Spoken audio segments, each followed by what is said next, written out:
Take two with Darryl Ruggles. He started racing Atlanta Legends Raceway way back in 1995, which was my first year actually at the track. He won the championship in the 305 Sprint Division this past season, 2 wins. Also did some CRSA stuff. Thinks he got somewhere around 26, 27 races by the time things were over. No, that is not his Castrol Modified. That is Alex Payne's Castrol Modified. So, but you take it out and shake it down for him if he wanted you to, right? Yeah, he wants to trade cars. He wants to run a sprint car, but I don't want to run a modified again. Well, maybe some non-point night, you know. Yeah, but you had a big block back in the day, right?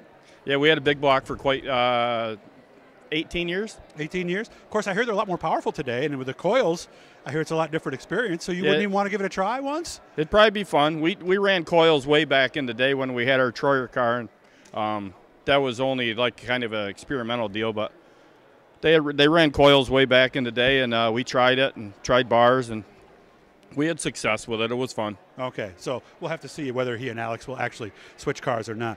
Good year, although it was a little frustrating. Your daughter was right. You guys pretty much fought it out for the championship. I know you wanted her to win it, but it just works out that way sometimes, right? Yeah, she had a good season.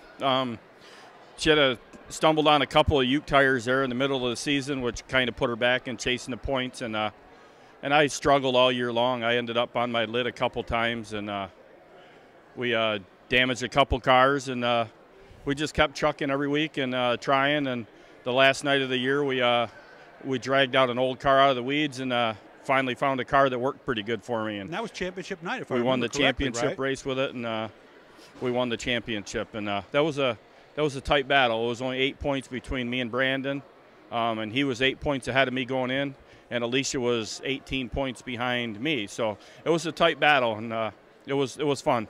So how much are we racing this year? You said a little more traveling maybe than last year? Probably the same. Okay. I don't want to – I mean, it's hard to say. It depends on how the season starts. We're going to run Canandaigua, weekly like what we intended to do. Yeah, it's home. It's 2 miles away. Yeah, it's not very far. There's only I think Alex is pretty close. There's another sprint car guy pretty close. Other than that, we're the closest to. Oh, and then the Foxes, they're pretty close too. But other than that, we're relatively right around the corner. And Canandaigua is where I like it. I just like, no traveling. And this year with the fuel expenses and the cost that it's going to be, I think the traveling is probably be limited for quite some people. Yeah, diesel could be twice what it was last year by the time we get going, or maybe even more. I heard you guys still have some work to do, though. Yeah, we just Mike Emhoff just got me the wings. He just got them last weekend, and I picked them up middle of the week, but I couldn't get with my shop being super busy, I didn't have time to get it in the paint booth to get them painted. So we ended up taking them in Thursday night, getting them painted, but you can't put vinyl on it for a few days after you paint it. Makes sense. So we got them painted. Wendy's working on the vinyl. The rest of the cars are pretty close. Other than that, we just got to get the vinyl on it, but I got to wait until Monday to be able to put it on. Other than that, usually you have a problem putting vinyl on fresh paint. Okay. Motors are all set and everything? Yep, motors are good. Everything, the cars are good. I got a brand new car coming. Won't be here till March. I ordered a new car after the performance of the car I dragged out of the weeds. Okay. To try to update it, but I ordered the same car as what I had. And the Eagle is so busy. I heard that. Right now, it's we won't see it till March, and they just called me on Friday and got the seat measurements and the seat belt measurements and all that stuff. So they're working on it, along with probably everybody else's. Nice. So is that the car we'll start the season with then, that new one? No, I'm going to start with the car that got me the championship last year. The old drag out of the weeds, faded paint job car. Yeah, right? but we spruced her up. We did the body work on it, painted it. That won't be the car that's at the show next weekend. We're trying to get our car to the show next weekend. It looks like we're going to make it. Oh, good. So everything's Alicia's good, car is 99% done. Mm-hmm. We finally got my truck back. My truck broke down like in the middle of the year, so we kind of limped it along the rest of the year, and we just got that back from getting the motor fixed. We just got that back Thursday. We got the wings on Thursday. So we're close. Yeah, because I talked to somebody a few weeks ago, and they said you were way behind. What changed? We're just waiting for parts and waiting. That's the thing. And my shop's so busy, it's hard to get there every night to work on a car.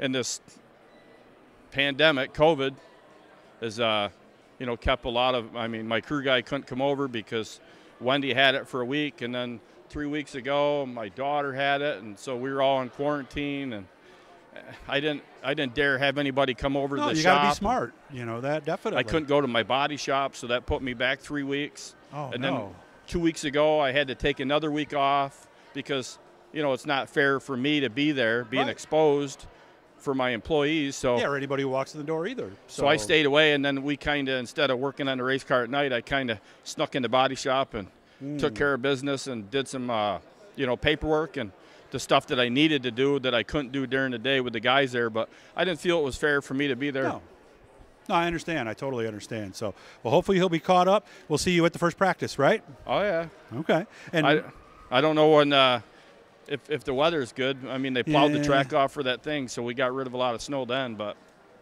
yeah, we'll see how it goes. But you know how it is. We'll be out there one way or another, and Darryl Ruggles, look for him and his daughter out there in the match. Well, not quite matching. There's a little more pink on his daughter's cars. Yeah, but, her car looks similar to last year. My car looks a little, it's still yellow, but I changed up the coloring for the lettering. Oh, so it's not going to be faded anymore? I hope not. Okay, all right. That neon yellow fades pretty good. I mean, most of the neon yellow cars out there aren't painted. It takes me quite some time to paint my cars, paint the wings, because I don't wrap them with the vinyl. And I heard paint's gone up a lot too. Oh, the paint, the materials, everything has gone up. But you know, I've got some people to help me out with the paint. You know, and a couple people helped me out with the clear being in the body shop business. But so that all helps, but still there's quite a bit of expense to it. Sure it is. The vinyl's gone up, and Wendy's been working her butt off in the vinyl. And she's got, like, I don't know, 2 or 3 cars that she's trying to get done so they can go to the show. And then I got to figure out if my car is going to get done. My car is still not completely lettered, but she said she'll make it happen. Very good. Glad you guys are doing well. Again, look for Darryl on the track this year and hit that Blue E, guys. We've hit over 2,000 subscribers, so let's start thinking about 3,000. Good to see you, and I'm glad everybody's healthy today. Thank you.